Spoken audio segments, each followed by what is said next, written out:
Hola, en esta ocasión quiero presentarme. Mi nombre es Lidia Isolina Figueroa y mi número de cuenta es 2023-3005-0073. En esta ocasión voy a hablar sobre la interpretación de los tratados en derecho internacional. La interpretación de un tratado consiste en determinar el verdadero sentido y alcance de las disposiciones que contiene. Este es un proceso necesario porque los tratados son acuerdos entre estados y su correcta aplicación depende de que todos comprendan de la misma manera lo que se pactó. Sin una interpretación clara, los tratados pueden generar conflictos en lugar de resolverlos. Los principales sujetos que pueden interpretar los tratados son los estados que los firmaron, porque son quienes en sus relaciones internacionales los han promovido. Otros son los tribunales internacionales como la Corte Interamericana de Justicia y de Derechos Humanos, que intervienen cuando surge un conflicto entre estados en materia de derechos humanos. Otro principal sujeto es el organismo especializado, como por ejemplo la Organización Mundial de Comercio, que interpreta tratados en materia comercial. De esta manera no queda en manos de una sola entidad, sino que depende del contexto y de quién debe aplicar el tratado.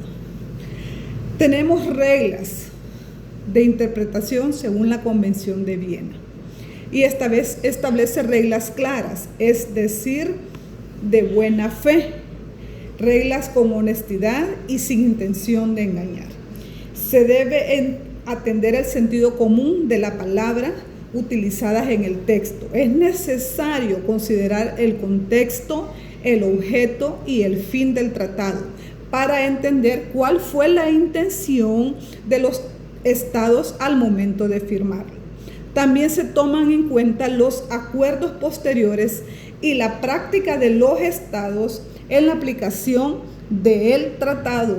Y en estas reglas se busca garantizar que los tratados se apliquen de manera justa y coherente. Tenemos también cuatro casos reales de problemas de interpretación de los tratados. Existen casos que tienen que ver con Honduras y con Centroamérica. Estos casos son, por ejemplo, casos que han generado conflictos. En el caso de Honduras y Centroamérica podemos destacar uno de ellos, que es el caso de Velázquez Rodríguez versus Honduras, Corte Interamericana de Derechos Humanos 1988. Esa es la fuente, ¿verdad? Este caso se trató sobre la desaparición forzada de un estudiante hondureño. La Corte Interamericana de Derechos Humanos debió interpretar la Convención Americana sobre Derechos Humanos para determinar la responsabilidad del Estado en la protección del derecho a la vida y la integridad personal. Fue un fallo histórico que estableció jurisprudencia sobre las desapariciones forzadas a la integridad personal, ¿verdad? Fue un fallo histórico que estableció jurisprudencia sobre desapariciones forzadas en la región. Tenemos también un segundo caso muy destacado en nuestro país, el caso Luna López versus Honduras. Este caso se relacionó con el asesinato del defensor de derechos humanos en el Bajo Aguán.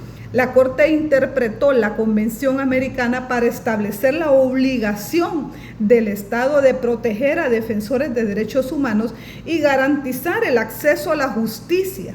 Este fallo reforzó la idea que los tratados deben interpretarse a la luz de su objeto y su fin, que es proteger la dignidad humana, ¿verdad? La fuente fue la Corte Interamericana de Derechos Humanos del 2013.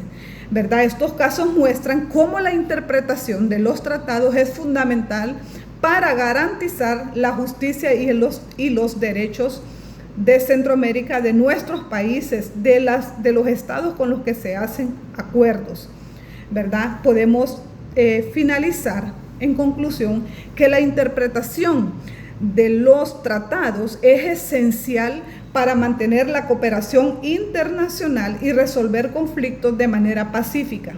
Gracias a las reglas de la Convención de Viena y a la Convención y a la intervención de los estados y tribunales, los tratados pueden aplicarse de forma justa y efectiva.